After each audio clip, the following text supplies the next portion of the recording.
까마귀와 비둘기에 대한 이야기를 가지고 함께 은혜를 나누고자 합니다. 성경에는요, 의외로 많은 짐승들이 나옵니다. 또 그에 얽힌 사건들과 이야기들을 취급하고 있는데, 그 가운데 하나님께서는 이 짐승들, 동물들을 통해서 우리에게 하나님의 은혜를 깨닫게 하시는 거예요. 그래서 무화과 나무, 그렇죠? 또 포도나무, 감람나무, 동물과 식물들, 또 오늘 창세기 8장에 나오는 것처럼 까마귀와 비둘기, 여러 가지 이 하나님이 만드신 창조 그리고 피조물들을 통해서 우리에게 은혜를 알려주실 때가 있다는 것이죠. 오늘의 이야기는 바로 노아의 방주의 이야기입니다. 모니터 조금 줄이고 이거를 올려주세요. 노아의 방주가 만들어지게 된 이유는 여러분 잘 아실 겁니다. 하나님께서 세상의 모든 만물들을 창조하신 다음에 마지막에 누굴 창조하셨어요? 사람을 창조하셨어요. 그 사람을 창조하신 다음에 사실 그 전에 하나하나 창조하실 때마다 보시기에 심히 좋았더라. 그런데 인간을 창조하실 때는 특별히 조금 더 주님께서 아주 기뻐하시면서 보시기에 심히 좋았더라. 다른 것들도 보기에 좋았지만은 우리 사람을 창조하신 다음에는 너무너무 아름답고 귀하고 그리고 보시기에 너무 좋았다라고 우리 인간을 만드신 다음에 주님이 그러셨어요. 근데 여러분, 기대가 크면 모두 커요? 실망도 큰 법이에요. 사람에게 정말 기대를 많이 했는데 하나님은 창조한 사람에게서 많이 실망하셨어요. 가장 기대했고 가장 내가 심혈을 기울여 만든 그 창조물의 작품이 하나님의 마음을 실망시키고 아프게 하니 하나님은 참 마음이 어렵고 힘드셨습니다. 그래도 아담과 하와가 범죄할 때는 그래도 그들을 없애지 아니하시고 동물의 가죽을 이용하여서 옷을 입혀가지고 에덴 동산에서 쫓겨냈어요. 그 뒤에도 하나님을 잘 섬기기를 원했지만 시간이 흐를수록 인간은 더 악해져간 거죠. 이기적이고 욕심으로 가득하고 선한 것보다는 악한 것을 더 좋아하는 인간의 모습이 나중에는 극에 달하자 하나님을 무시하고 그리고 자신들의 멋대로 살아가는 인생들이 될 때에 하나님은 참다 못해서 인간의 모든 것들뿐만 아니라 이 세상의 모든 지면의 것들을 다 쓸어버리기로 심판하시기로 결정하십니다. 근데 그 가운데에서도 하나님은 다 쓸어버리지 아니하시고 노아에게 방주를 만들어 구원의 길을 열어주셨어요. 인류가 계속 이어져 나갈 수 있도록 그 길을 열어주셨는데 그것이 바로 노아가 만든 방주였고 여기에 암소 한 쌍의 동물들이 들어가고 여러분 노아의 가족 7명이 들어가고 그리고 결국엔 홍수로 심판이 끝난 다음에 노아의 가족을 시작으로 해서 또 태운 암소 한 쌍을 통해서 다시 이 세상의 인류의 역사가 시작되는 것입니다. 자, 심판의 홍수가 시작된 후에 40일 동안 폭우가 지속되었습니다. 그러니까 여러분, 우리가 한 일주일만 계속 비가 와도 여러분 물바다가 되지 않습니까? 농작물이 다 쓰러지고 먹을 수 없게 되는 상태가 되는데 무려 40일 동안 엄청난 폭우가 쏟아졌으니 여러분 가장 높은 산도 여러분 채울 만큼의 물이 이 지구상에 가득하게 되었다는 사실이에요. 그리고 난 다음에 150일이 지나갔습니다. 150일이 지나가니까 여러분 이 노아의 방주가 여기저기 떠다니다가 어디 하나에 탁 멈추게 됐는데 그게 어디냐? 바로 터키 여러분 동부에 있는 아라랏산에 딱 멈춘 거예요. 우리가 아마 성지순례를 가게 되면 아라랏산에 한번 갈 수 있게 됩니다. 가면 여러분 참 놀라운 건 진짜 아마 한 150톤 정도 되는 큰 배. 물론 지금은 150톤이면은 별로 그렇게 큰 배가 아니죠. 요즘에 2만 톤급, 5만 톤급 엄청난 배들이 있지 않습니까? 그거에 비하면 150톤 애게게 그런데 여러분 150톤만 해도 얼마나 큰 배인지 아십니까? 그 정도 되는 큰 배, 그러니까 나무 배였기 때문에 크기는 더 훨씬 컸을 것입니다. 근데 여러분 놀라운 건 산에 배가 주저앉았던 큰 자국이 있어요. 예, 아라라산에는.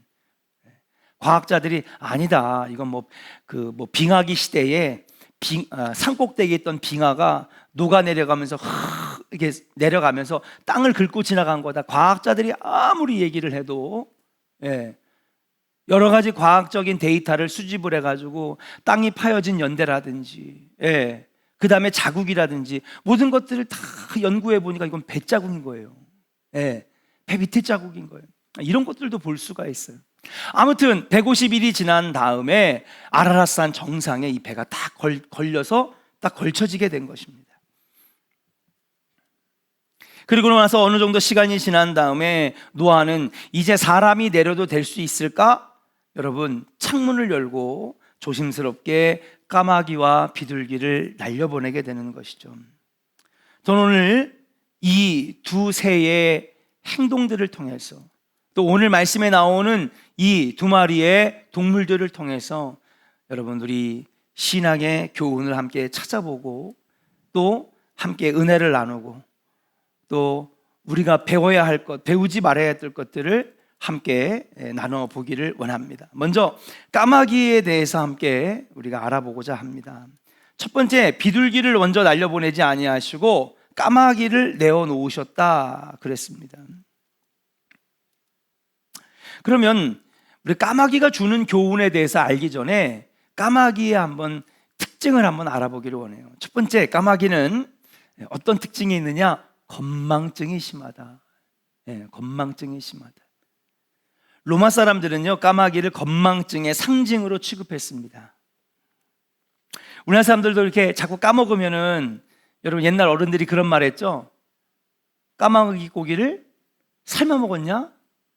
그런 말을 하잖아요. 야, 너 까마귀 고기를 삶아 먹었냐? 그러니까 자꾸 깜빡깜빡 잊어버리고 건망증이 심한 사람을 향해서 하는 표현이 바로 까마귀라고 하는 것입니다.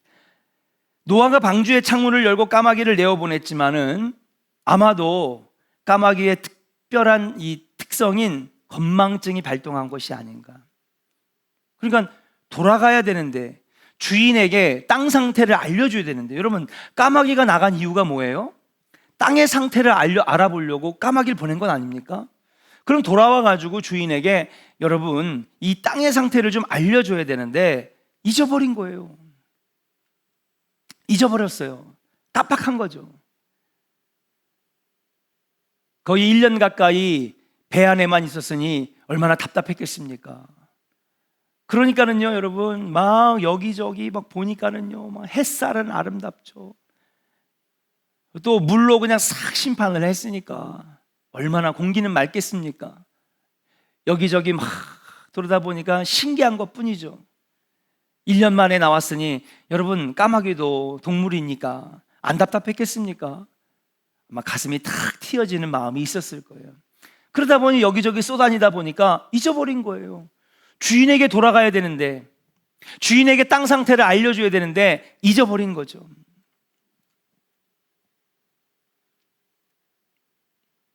오늘날 성도들도 교회 안에서 잊어버리고 사는 사람들이 너무나 많아요.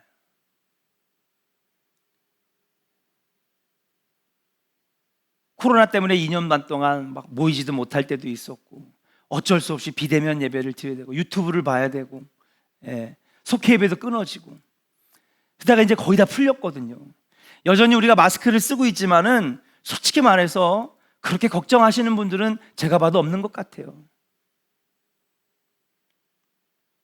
그러니까 막 여기저기 막 캠핑도 보이고, 그 다음에 여행도 보이고, 인터넷에 보니까 막 한 50몇 개 나라가 딱 나왔는데, 여기는 백신 접종 1, 2차만 하면 나갈 수 있고, 그리고 갈 때도 여러분 아무 조건이 없고, 돌아와도 자가격리가 없고, 그러니까 막 여행사가 다시 막 고개를 들고 막 해외여행 상품에다가 제주도에다가 그다음에 뭐 속초에다가 막 그냥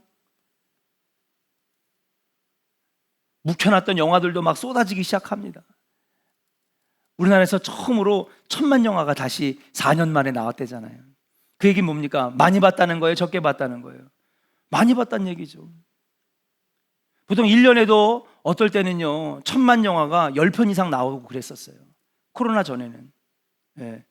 그런데 지난 4년 동안 여러분 1000만 영화가 없었는데 올해 1000만 영화가 4년 만에 처음으로 나왔다는 거예요. 그 얘기 뭡니까? 그만큼 보러 가는 사람들이 많아졌다는 거죠. 야구장에서는요 그냥 소리가 막 나고요, 홈런 치면 막 폭죽을 터뜨리질 않나? 청년부가 지난번에 예배 드리다가 너무 폭죽을 크게 터뜨려가지고 예배 방해를 받을 정도로. 그러니까 여기저기 막 보니까는요 막 눈을 빼앗는 게 너무 많은 거예요. 예, 우리가 답답했습니다. 마음껏 행동하지 못했습니다. 막 여기저기 막 이렇게 주목하고 쳐다보고 이러다 보니까 잊어버린 거예요. 예배의 자리로 돌아와야 되고 기도의 자리로 돌아와야 되는데 잊어버린 거죠. 두 번째, 까마귀의 특징은 뭐냐? 따라합시다. 까마귀는 지도자가 없습니다. 지도자가 없어요. 자, 기러기는 지도자가 있어요, 없어요? 지도자가 있어요. 그래서 맨 앞에서 여러분 리드를 합니다. 까마귀가 어떻게 날아가요? 여러분? 까마귀래. 죄송합니다. 기러기는 어떻게 날아가요? 어떻게? 일자로 날아가요? 네, 이렇게 삼각형으로 날아가잖아요. 그죠? 네. 여러분, 바람을 가르는 거예요. 네. 여러분, 네모난 화살이 잘 날아가겠습니까? 아니면 뾰족한 화살이 더 잘 나가겠습니까? 당연히 뾰족한 화살이 잘 나가죠. 총알도 앞부분은 뾰족한 거예요. 네. 그래야 뚫고 빨리 지나가는 거죠. 기러기도 마찬가지입니다. 삼각편대를 딱 나누니까요, 여러분. 예, 혼자서 날아가면은요, 예, 몇백 킬로도 못 날아가지만, 여러분, 이렇게 삼각편대를 나눠가지고요, 서로, 예, 이 바람을 옆으로 튕겨내가면서 탁 날아가면요, 몇만 킬로미터도 날아간다는 것이죠. 여기에서 여러분, 자동차 경주나 아니면은 자전거, 사이클링 경기도 여기서 고안해냈대잖아요. 그래가지고 뒤를 따라가면서 바람의 저항을 막고, 그 다음에 앞에 있는 기러기 리더가 자 위치 변경 그러면은 앞에서 바람을 많이 맞던 새들은 뒤로 가고, 바람을 뒤에서 적게 맞으면서 힘과 에너지를 아꼈던 사람이래. 기러기는 앞으로 가고, 이걸 계속 로테이션을 하면서 여러분 바람을 뚫고 나가는 거예요. 예. 그런데 까마귀는요, 여러분 지도자가 없어요. 집합도 안 되고 집단 생활도 어렵고 자기 멋대로 돌아다닙니다. 한마디로 제 멋대로 살아가는 거예요. 까마귀의 특성은 지가 하고 싶은 대로 살아가는 거예요. 성도들도 까마귀 같은 성도가 되지 말아야 됩니다. 하나님 말씀대로 살아야 되는데 자기 멋대로 사는 것이죠. 여러분, 왜 소돔과 고모라를 심판하지 아십니까? 왜 하나님께서 여러분 물로 심판을 하시고 지면을 쓸어버리셨는지 아십니까? 거기 보면 정확한 죄목이 나오진 않아요. 그런데 공통적인 문구가 나옵니다. 뭐예요? 사람들이 자기의 멋대로 살았더라. 심판의 이유가, 소돔과 고모라의 심판의 이유가 뭐냐 하면 자기들이 원하는 대로 자기 멋대로 살아갈 때에 하나님은 심판하셨다는 사실이에요. 우리 조은의 성도들은 여러분 내 멋대로 살아가는 자들이 아니라 하나님 말씀대로 살아가시기를 주의 이름으로 간절히 축원합니다. 세 번째, 여러분, 까마귀의 특성이 뭐가 있느냐? 까마귀는요, 다른 울음소리를 흉내낼 줄 안대요. 네. 다른 울음소리를 흉내낼 줄 아는 거예요. 건망증이 심합니다. 잊어버리는 거죠. 잘 잃어버립니다. 교회로 돌아가야 되는 것도 잊어버리고, 하나님이 내게 주신 은혜도 잊어버리고, 하나님 나를 구원해 주신 그 은혜의 감격도 잊어버리고. 까마귀는 지도자가 없습니다. 그 말은 무엇입니까? 자기 멋대로 살아간다는 거예요. 오늘도 내가 하고 싶은 대로. 하나님께서 나를 창조하신 이유는 하나님께서 영광 받으시기 위하여, 찬송 받으시기 위해서 우리를 창조하셨는데, 나의 유익과 나의 즐거움을 위해서만 살아가는 거예요. 마지막 세 번째는 다른 울음소리를 흉내낸다는 거죠. 남의 흉내를 내는 것은 좋은 일이 아닙니다. 남이 좋다는 것을 다 가지려 하고, 남의 아름다운 목소리를 흉내내고, 남의 탐할 만한 것들을 내 것으로 착각하는 것, 흉내내는 것, 이것은 결코 좋은 일이 아니라는 거예요.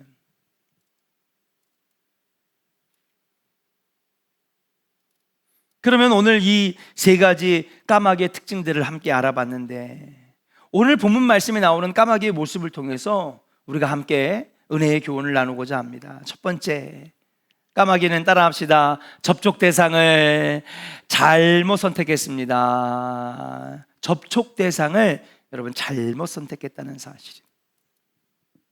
까마귀가 방주에서 나갔을 때에 땅의 물이 완전히 마르기 전에 여러분 그 위를 날아갔기 때문에 아마도 비둘기와 똑같이 멈춰설 만한 데, 아니면은 앉을 만한 데를 찾지를 못했을 거예요. 그래서 여기저기 습기가 가득하고 어디는 갯벌이고 지저분하고 정리정돈이 안 돼 있었을 것입니다. 자, 그 다음에 여러분 지면을 다 쓸어버렸으니까 여러분 물이 쭉 빠지면서 위에 뭐가 떠다닐까요?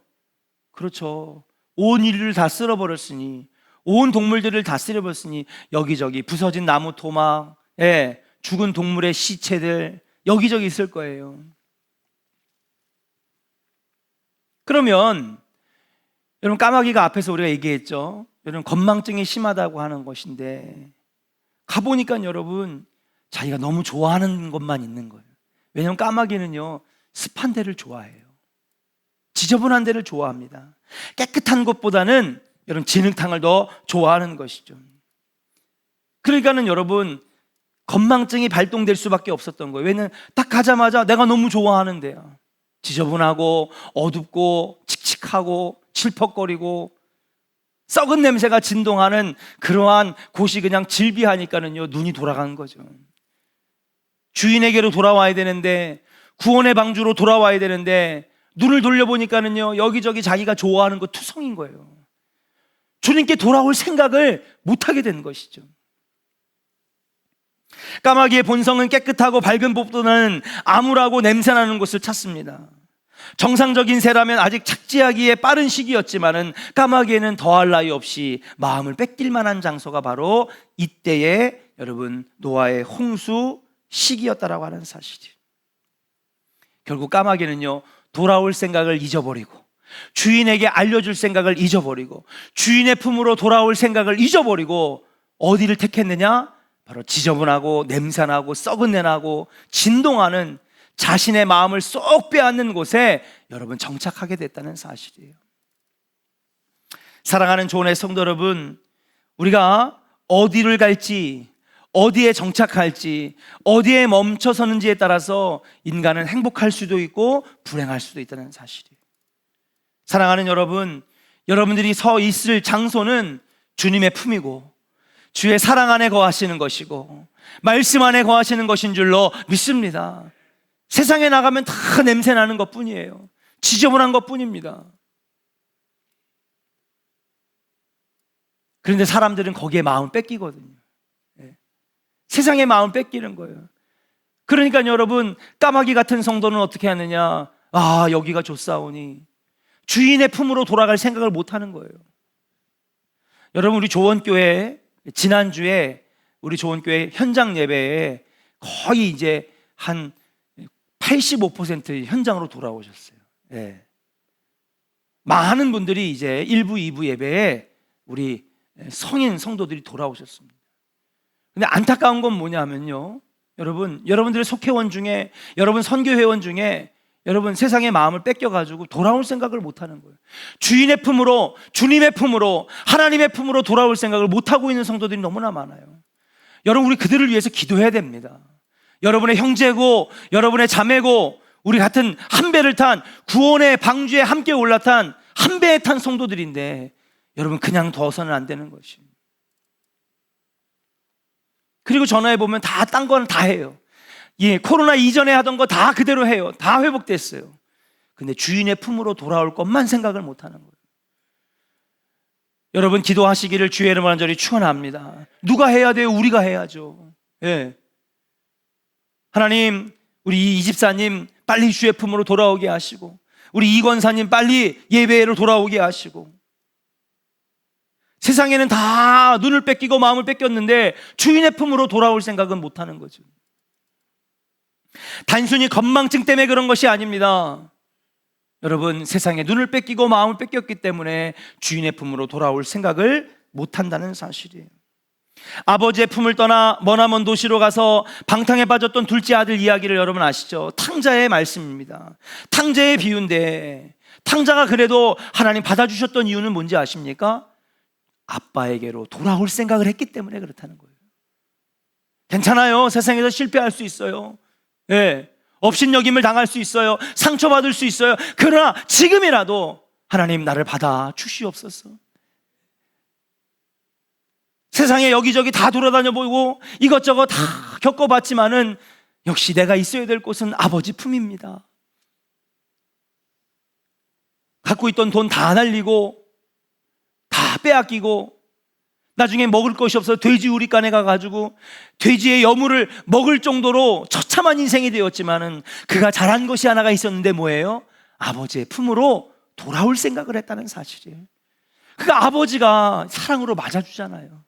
냄새나고 더럽고 오염된 아들을 품어주잖아요.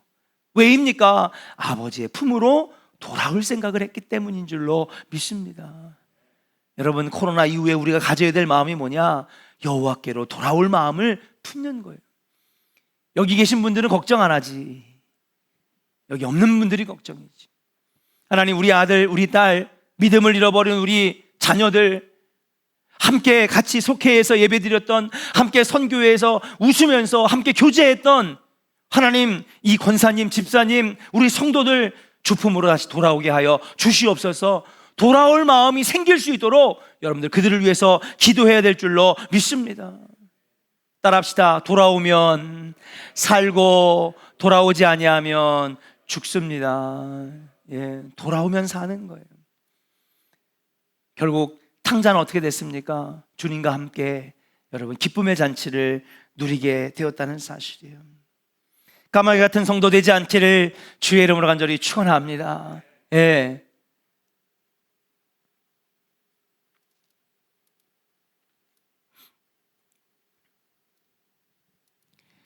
그러면 이어서 비둘기가 주는 교훈에 대해서 함께 알아보려고 합니다. 자, 비둘기는 여러분 특성을 굳이 얘기하기보다는 오늘 곧바로 말씀을 들어가서, 까마귀는 건망증도 심하고, 그 다음에 세상의 것들을 흉내도 잘 내고, 그리고 여러분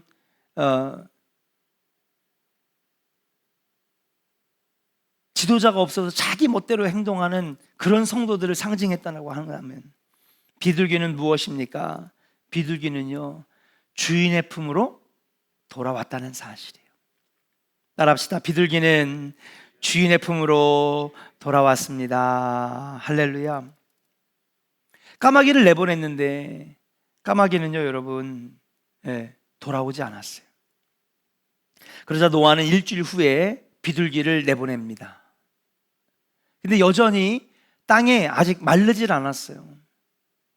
물은 어느 정도 빠졌겠지만 비둘기가 딱 보니 여러분 여기저기 시체들이 막 썩은 게 있고요, 늪지대가 있고요, 땅이 마르지가 않으니까 여러분 어떻게 됐어요? 다시 비둘기는 오늘 돌아왔다라고 그렇게 적혀 있습니다. 한번 같이 읽어볼까요? 같이 읽도록 하겠습니다. 9절입니다. 8절 9절입니다. 시작.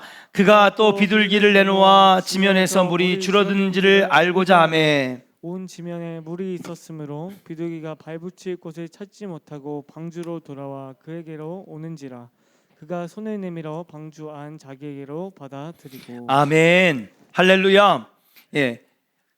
지낼 곳이 없으니까 어디로 돌아왔어요? 주인의 품으로 돌아왔어요. 주인의 품으로 돌아왔어요. 여러분, 세상은요, 영원히 우리가 거할 곳이 아니라고 얘기하고 있습니다. 성경에서는. 우리가 마지막으로 정착할 곳은 어디냐? 아버지의 품, 영원한 하늘나라 하나님의 품인 줄로 믿습니다. 그러니까 항상 우리는요, 오늘도 말씀 듣고 기도한 다음에 내일 세상으로 다시 나갔다가 여러분 다시 예배 자리로 돌아오는 거예요. 여러분들이 진짜 있어야 할 곳은 세상이 아니란 얘기죠. 자, 여러분 우리 생각을 한번 바꿉시다. 엄마 교회 갔다 올게. 그래서 우리는 원래 내가 있어야 될 곳은 세상이고 가정이고 그리고 교회는 갔다 오는 곳이 아니라는 사실이에요. 믿으시면 아멘. 원래 우리가 있어야 될 것은 예배하는 자리고 기도하는 자리고 찬양하는 이 예배당 아버지의 품인 거예요. 그리고 우리는 어딜 갔다 오는 거냐? 세상에 갔다 오는 거예요. 여러분, 여러분들의 인식이 전환되기를 주의 이름으로 간절히 축원합니다. 교회 갔다 올게가 아니라 하나님 세상에 갔다 올게요. 하나님 아버지 나 오늘 세상에 갔다 올게요. 직장 갔다 올게요. 새벽기도 나와서 여러분 새벽기도가 여러분이 있어야 할 장소고 수요 예배가 있어야 될 장소고 주일 예배가 있어야 될 장소예요. 주일 예배 드리고 나면은 그 다음에 여러분 하나님 아버지 저 일주일 동안 세상에 갔다 올게요. 여러분들 생각이 바뀌어지기를 주의 이름으로 간절히 축원합니다. 정말 우리가 있어야 할 선택의 장소, 우리가 여러분 자리 잡아야 될 정착의 장소는 하나님 품이라는 사실이에요. 근데 우리는요 교회 갔다 올게 아니에요. 여러분, 여러분들의 가정이 여러분들이 영원히 거할 곳이 아니라니까요. 아버지의 품이 영원히 거할 곳이지. 주님 안에 있는 것이 여러분들이 늘 거해야 될 곳이지, 여러분이 세상에서 서 있는 것이 여러분이 영원히 서 있을 수 있는 것이 아닙니다. 언젠가는 가족들과도 헤어질 수 있고, 언젠가는 자녀들도 다 커가지고 품 안의 자식이라고 언제든지 품 안에서 떠날 때도 있고요. 나이가 들어 늙고 병들어 나 혼자 살아갈 때도 있는 거예요. 영원이라고 믿었던 것 영원하지 않습니다. 세상의 것은요 어느 것 하나 영원한 것이 없어요. 정말 영원한 것이 하나 있습니다. 그것이 어디냐? 아버지의 품이요 하나님의 품이요 예배하는 교회인 줄로 믿습니다. 우리가 생각을 바꿔야 되는 거예요. 아빠 나 교회 갔다 올게가 아니라 하나님 아버지 세상에 다녀오겠습니다. 여러분들이 늘 있어야 될 장소는 바로 교회고 예배의 자리고 기도의 자리고 하나님 만나는 아버지의 품인 줄로 믿습니다. 우리 인식의 사고가 달라져요. 오늘 비둘기는 보니까요 까마귀랑 달랐어요. 어떻게 해요? 주인의 품으로 돌아왔어요. 왜? 세상은요 냄새나고 썩고 질퍽거리고 어둡고 발을 붙일 수가 없는 거예요. 그러니까 뭐예요? 주인의 품으로 다시 돌아오잖아요. 까마귀는 그러지 않았습니다. 가보니까는요 야 답답했는데, 코로나 때문에 답답했는데 이것저것 다 열리고 백신도 의무화가 아니고 그냥 여기저기서 규제가 풀리니까는요 마치 고삐가 풀린 것처럼 여기저기 눈을 뺏겨가지고 주인의 품으로 돌아올 생각을 못하는 거예요. 근데 비둘기는 달랐어요. 아무리 답답하고 똑같이 비둘기도 1년 동안 방주에 갇혀 있었는데 그는 주인의 품으로 돌아왔다는 거죠. 우리 조원교회 성도들이 많은 분들이 주인의 품으로 돌아왔어요. 아버지의 품으로 돌아왔어요. 사랑하는 조원의 성도는 우리 조원교회 모든 성도가 다 주의 품으로 예배의 자리로 기도의 자리로 돌아올 수 있기를 주의 이름으로 간절히 축원합니다. 한번 따라합시다. 성도는 자리가 확실해야 합니다. 역사에게 축복하겠습니다. 성도는 자리가 확실해야 됩니다. 어떤 자리요? 그렇죠. 내가 있을 자리가 확실해야 된다는 거죠. 여러분 딴 데 기웃거리지 마세요. 흉내도 내지 마세요. 제가 예전에 예화 하나 설교할 때 드렸잖아요. 옛날에는, 지금은 별로 없지만 옛날에는 말도 듣는 사람들이 많아가지고 말도 듣는 사람들을 막 약 올리고 막 흉봤는데, 그러니까 에베베베 하고 말을 막 잘 못하니까는 같은 성숙한 어른들은 놀리진 않는데 꼭 누가 놀려요? 동네에 꼬맹이들이 막 졸졸 떠다니면서 막 한다고요. 그러면은 그 마을 어른들이 애들을 막 꾸짖으면서 야 그거 따라하지 마. 너도 말더듬이 된다? 근데 애들이 들어요? 안 듣죠. 엄마, 아빠. 이거를 따라하니까 너무 재밌는 거야. 애들이 한 3, 4일 따라하니까 걔도 어떻게 됐어요? 걔도 말더듬이가 됐어요. 네. 성경에 보면 악은 모양이라도 버려라. 그래서 따라합시다. 악은 모양이라도 버려라. 아멘입니까? 예. 네. 모양도 버려야 되는 거예요. 흉내도 내지 말아야 되는 거예요. 여러분, 괜히 기웃거리거나 흉내내거나 따라가거나 따라하지 마시기를 주의 이름으로 간절히 축원합니다. 그러다 똑같이 말더듬이 되고 똑같이 범죄자가 되고 똑같이 하나님의 마음을 아프게 드리는 자가 되는 거예요. 까마귀가 되는 거예요. 까마귀가. 비둘기는요, 자기가 있어야 될 자리를 확실하게 했어요. 여러분이 있어야 될 자리는 하나님의 품이고 기도의 자리고 예배의 자리인 줄로 믿습니다. 시편 1편에 보니까 복 있는 사람들은 악인의 꾀를 쫓지 아니하며 죄인의 길에 서지 아니하며 오만한 자리에 앉지 아니하고 그랬어요.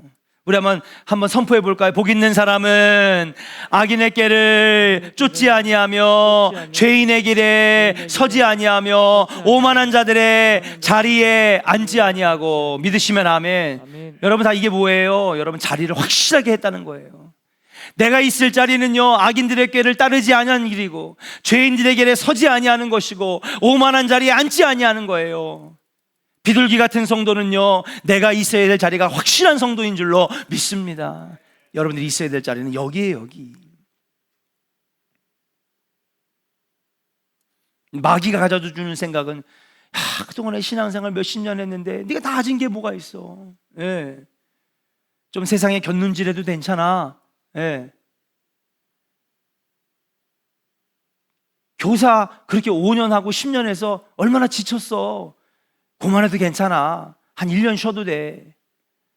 여러분, 1년 쉬면요, 1년이 2년 되고요, 2년이 3년 되고요, 교사 쳤더니 성가대도 쉬고요, 그거 쉬었더니 나중에 이것저것 다 쉬고요, 그다음 나중에 예배도 쉬어지는 거예요. 이건요, 제가 수많은 성도들을 만나면서 제가 본 성도의 패턴이에요. 예. 여러분, 힘들어도 그 자리 지키시기를 주의 이름으로 간절히 축원합니다. 힘들어도 그 자리에서 힘들어하세요. 괜찮아요. 예. 그럼 딴 데 가면 더 좋을 것이냐? 여러분, 나중에 10년, 20년 지나면 내가 그때 그거 그만두지 말 걸 그랬어. 다 후회한다니까요. 성가대 힘들죠. 남들보다 2시간 일찍 나와가지고 여러분, 아침에 목도 안 열렸는데 막 찬송 부르는 거 힘든 거예요. 교사 힘든 거예요. 예.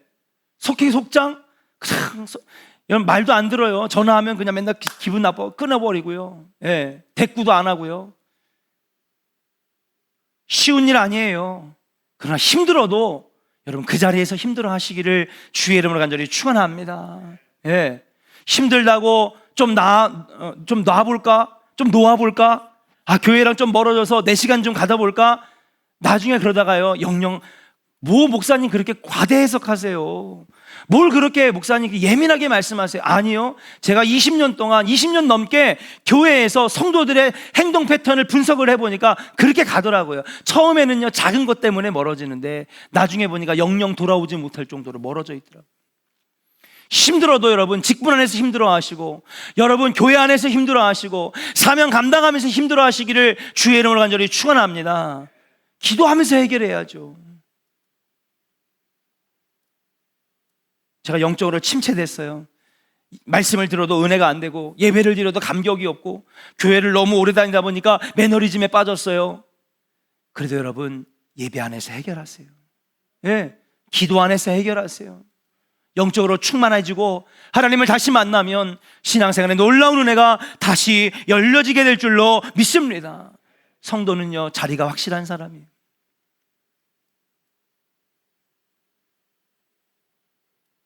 세상은 잠깐 좋아 보일 뿐이지 결국 나가면 세상은 훨씬 더 힘들고 훨씬 더 괴롭고 훨씬 더 어렵습니다. 성도는 이 세상에 썩어질 양식으로 만족하는 자들이 아닙니다. 성도는 하나님 말씀으로 사는 자들이고, 기도로 사는 자들이고, 하나님 예배의 자리에서 주님 만나는 것으로 다시 회복되는 사람이라고 하는 사실이에요. 사랑하는 여러분, 까마귀 같은 성도 되지 말고 여러분 비둘기 같은 성도 되시기를 주의 이름으로 간절히 축원합니다. 마지막으로 비둘기는 한번 따라합시다. 평화의 상징입니다. 할렐루야. 네. 비둘기는요 다시 두 번째로 나갔다가 여러분 뭐예요? 뭘 가지고 물고 왔어요? 올리브잎을 가지고 나왔어요. 올리브가 바로 감람나무인데 여러분 마라톤에서도 여러분 다 다른 종목들은 200몇십 개의 종목은 다 금메달을 목에 걸어주지만 딱 월계관을 씌워주는 종목이 하나 있는데 뭐예요? 마라톤이죠. 예. 옛날 고대 사회부터 이 올리브잎, 이 감람나무는요 평화를 상징했습니다.